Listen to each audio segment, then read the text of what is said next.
Good morning, beautiful people.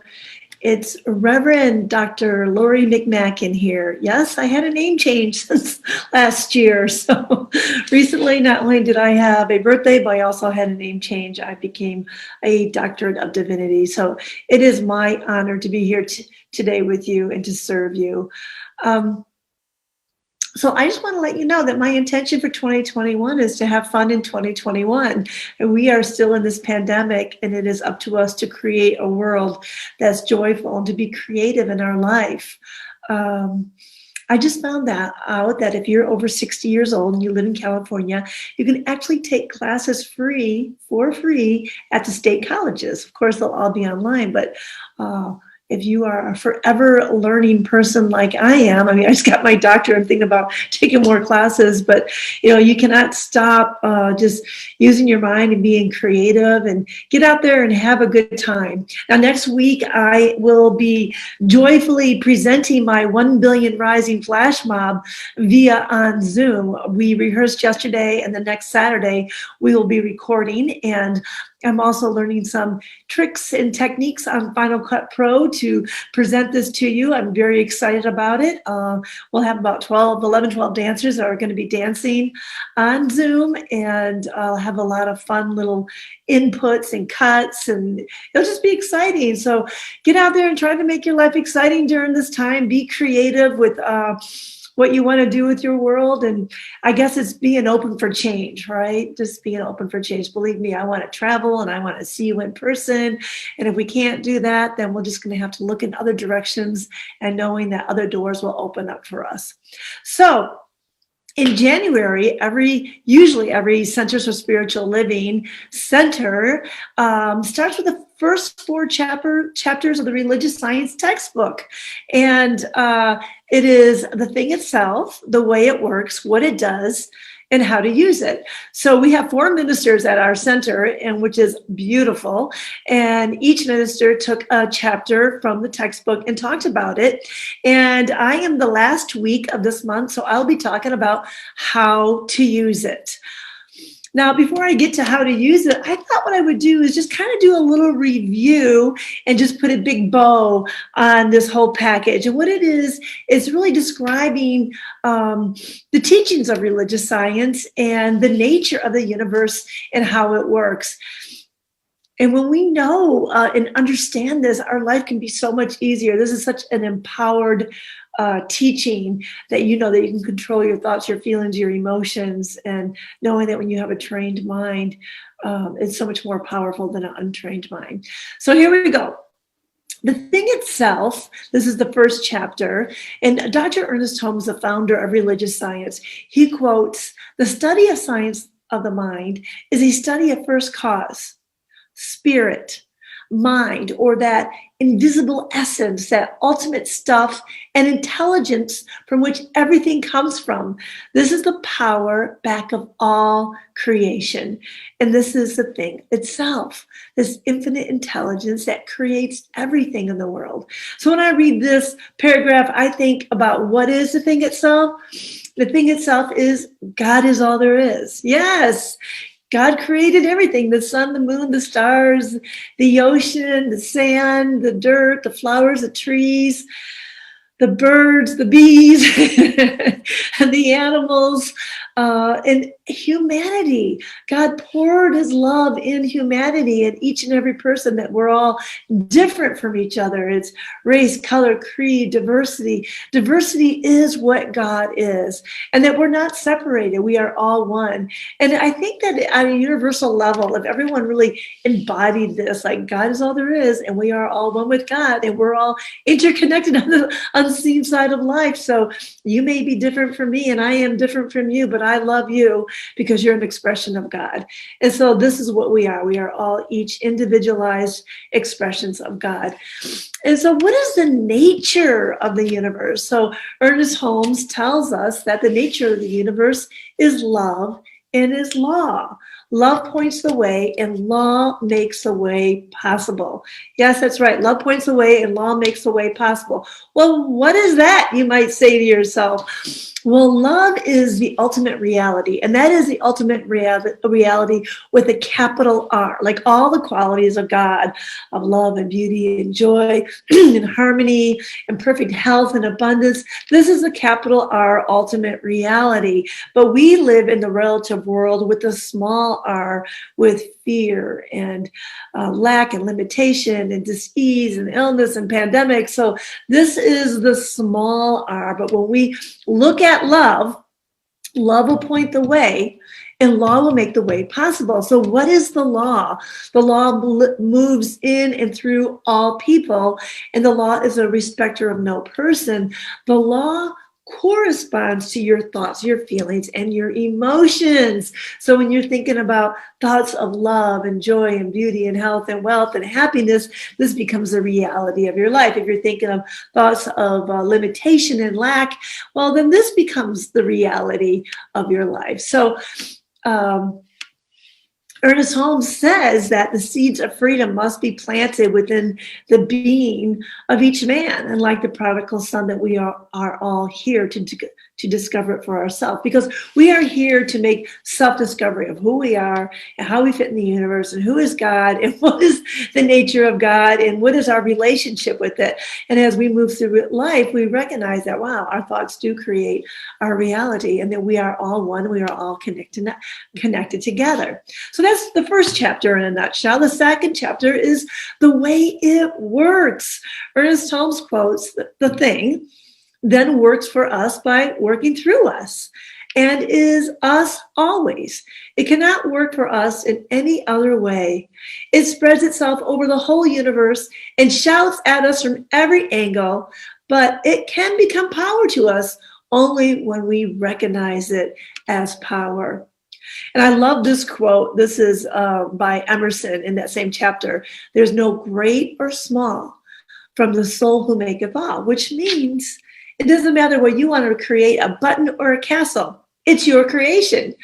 If you want to come to the ocean with a thimble, or if you want to come to the ocean with a bucket, it's up to you how much good that you will allow in your life. That we open ourselves up to the unlimited good that is already there. And just knowing that only good and loving kindness can follow us all the days of our life. So what does it do? Yes, what it does. I think this is kind of my favorite one, what it does. Yes. So what it does, Ernest Holmes quotes, the divine mind is infinite. It contains all knowledge and wisdom, but before it can reveal its secret, it must have an outlet. So there is a universal mind, and then there's an individual mind, but they are the same mind. So you have that power to tap into the universal mind to get all knowledge, all poetry, all songs, all inventions, all art, all literature, all law, all wisdom comes and have deeply penetrated the secrets of nature and the mind of God.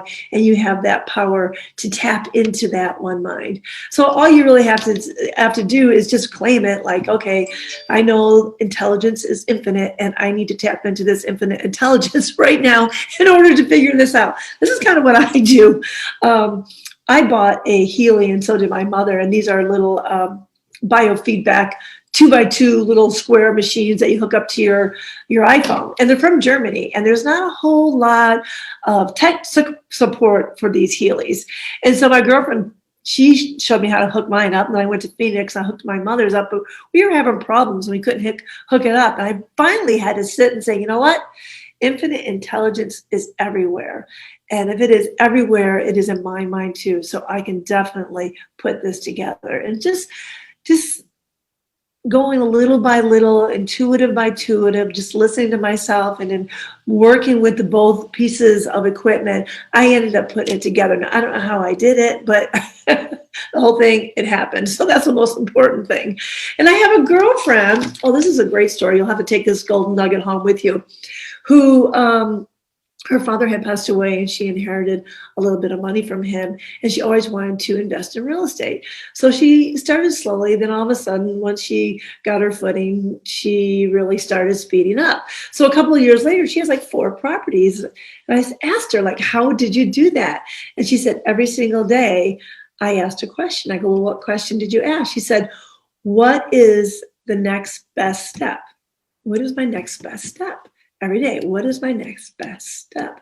I said, did you know that's amazing that you're tapping into infinite knowledge when you ask that question? What is my next best step? Because you're kind of like releasing it. You're not controlling what you have to do, and you're allowing spirit in to give you direction. That is magnificent. So when you need a golden nugget in your life, you're not sure what to do, just ask the question, what is my next best step? So you know that I just received my doctorate, and I had 100 pages that I had to turn in. And then after I turned it in, I was all proud of myself. But then I was told that I had to take an open book test. That's right, an open book test. And that took another 15 pages. And I thought to myself, oh my God. So I thought, okay, infinite intelligence is working through me. Everything I need to know is at my fingertips. And when I was taking that test, it's like I opened a book and it went right to the page of exactly what I needed to know for the test. So what it does is amazing, and you can tap into it at any time. So take advantage of it. And so here we are at the 4th chapter on how to use it. And this is my week on how to use it. Now, this is magnificent also. It's just, I love this teaching. And every time I read the religious science textbook, all I want to do is stop and pray. Stop, drop, and pray, because it's so powerful. Ernest Holmes teaches us 2 things, 2 quotes that I'll never forget from my first religious science teacher. One is, a trained mind is more powerful than an untrained mind. Wow. That's like, a dog. A trained dog is so much more powerful than an untrained dog. Or in any kind of athlete, a trained athlete is more powerful than an untrained athlete. Or a trained lawyer and a trained doctor, yeah, that for sure, is more powerful than an untrained doctor. So, this is just the way our mind works. And if we every single day groom our mind and train our mind in consciousness, we become more empowered as human beings. And the other quote they used to say all the time is, to learn how to think is to learn how to live. Wow. It's so simple, but it takes a lot of work, and it is very true. So our job and how to use it is to learn how to control our mind and to line up with that ultimate reality, the reality with a capital R, where all love resides and all the quality of love resides. For God is for me, nothing can be against me. When I have problems, I always think, okay, if God's for me, nothing can be against me. Everything's going to work out fine. And it stops you from worrying about what is going on in your life. So all of our experiences are in consciousness, and we just have to know that if we want to change our experiences, what we have to do is we change our consciousness along the way. And so Ernest Holmes has like a 1, 2, 3, 4 step of how to change your consciousness if something wrong is going on in your life, or upsetting or discordant. He says, number 1, you realize that the law of life is a law of liberty, and it's flowing through you right here and right now. Then, step 2, he said, stop and declare that the images of limitation in the mind has no power over you, has no belief in your life, and cannot operate through you. Number 3, he says, he claims that you are free from any influence, and to begin to fill your mind with positive ideas of faith. You see yourself doing right action and thinking right thoughts, and put your whole trust in the law of good, denying everything and anything that contradicts the realization of your truth. And then he says, then when you meet your friends and they tell tales of woe is me, you can socialize with them, but refuse to mentally accept their false position. Does that sound familiar? Like in the pandemic? Okay, I know a lot of people are they're afraid right now. There's a lot of fear going on. And I don't resist it. I just accept it. If someone is in fear, I let them be in fear, and I wear my mask in respect for them. But I am not going to buy into somebody else's fear. I am not going to get COVID-19. That's all I know within my mind. That's my consciousness, and that's my reality. And you have to decide that for yourself. Now, he has a great prayer in this chapter of how to use it. And it's really something that you should say to yourself every single day. If you go to that chapter, the prayer is all in capitals. And I'm going to say it to you because it's so powerful. And I know you're going to love it and you're going to love to hear it. So I am the center of the divine mind, a point of God conscious life, truth and action. My affairs are divinely guided and guarded into right action, into correct results. Everything I do, say, or think is stimulated by truth. There is power in this truth. I speak it because of the truth, and it is the truth. Here is perfect and continuous right action in my life and my affairs. All belief of wrong actions is dispelled and made negative. Right alone has power, and right action is power, and power is God. The living Spirit Almighty, this Spirit animates everything that I do, say, or think. Ideas come to me daily, and these ideas are divine ideas. They direct me and sustain me without effort.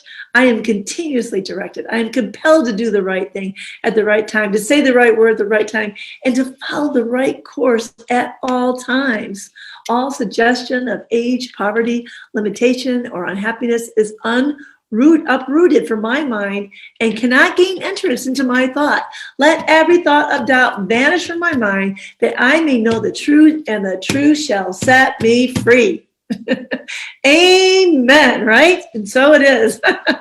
I love that prayer. You say that every day, and it will clean your consciousness. It will train your mind into right action. And because the law is always moving in, through, and around you, and that law moves through your faith, it produces correct results in your life. Now, like I was saying before, there's people right now, we are being challenged in the world, and families are getting COVID, and grandma and grandpa's getting COVID. And some people are surviving and other people are not. But what I know for sure is that this is putting people to the test. This is putting people to test their practice in prayer, to test their practice in faith in God. And there was a little 4-year-old boy in Atlanta that taught the whole world how to have faith in God. His whole family got COVID, and the kids recovered right away. And then the parents recovered. The grandparents went into the hospital. The grandma came home, but the grandpa was in the hospital for 100 days. And that little boy, who's 4 years old, said he was going to pray every single day until his grandfather came home. And that is exactly what he did. And he was a great demonstration for the world. For the faith was moving through him, the law was moving through his life, and he got the exact results that he was expecting. There's like a heading from the news: entire family on the mend from COVID-19 sends a message of hope to those still fighting. Well, maybe we don't have to fight COVID. Maybe we can just love it to this ultimate reality and allow it to heal itself. Now, there is another story. There's lots of stories, I'm sure, especially right now, about a lady. Her name is Karen, and she was in Kansas, who got COVID-19 on March 31st. Matter of fact, she had double pneumonia. And she called her daughter Jessica, and Jessica called everyone at her church and asked everyone to pray for her. And people were texting her and saying, "We're praying for you now. We're praying for you now." Unfortunately, they had to put her on ventilation. And the day they put her on ventilation, Kay, the lady that was in the hospital, she got on her phone and she started texting all her family goodbye. Her grandkids, her daughters, her husband, saying, "I love you," because she wasn't sure if she was going to come off the ventilator.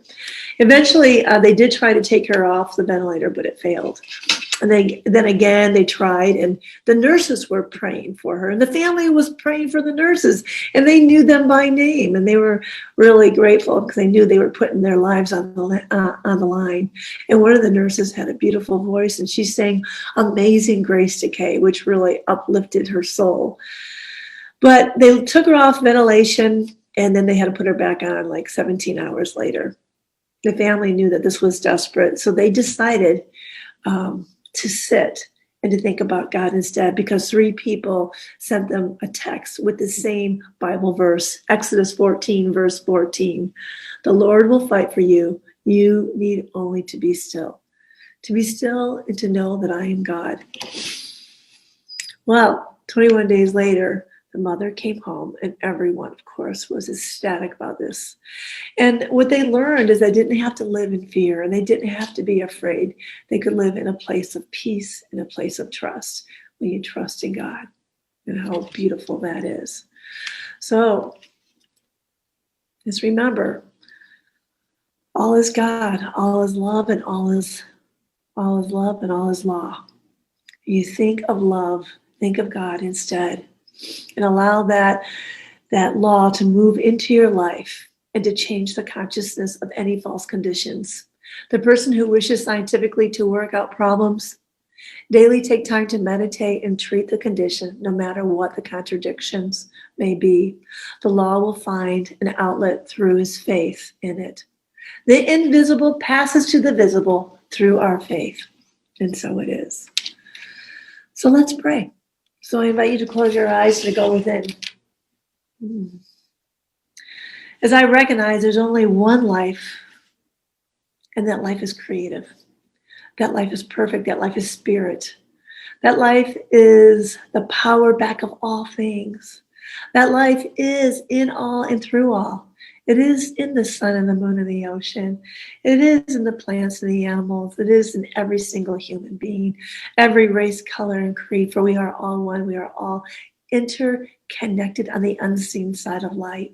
Yet each and every person being that individualized expression of the whole. And I know that I am one with this life. I am one with the perfection of God. I am the light of God, the divine goodness of God. As I know this is my perfect truth. This is the perfect truth for each and every person here on this call. Each person is one with the power, the presence, the love, the joy, the essence of good. And what I know for each and every person here, that only good and loving kindness shall follow you all the days of your life. I know each person is divinely guided and guarded, divinely safe in every single way. I know each person hears that divine mind within and asks himself, what is the next best step for my life? Which direction should I go? What direction? What thoughts should I think? I know that my thoughts create my reality, and I am willing to train my mind to love my mind, to love all people around me, and how grateful I am for this. As I release my word into the law, knowing that it is done, knowing that it is good, knowing that it is great, and so it is. All right, beautiful people, I will see you next month on the 14th, the day of love. I'm going to be bringing to you my COVID flash mob. Love you.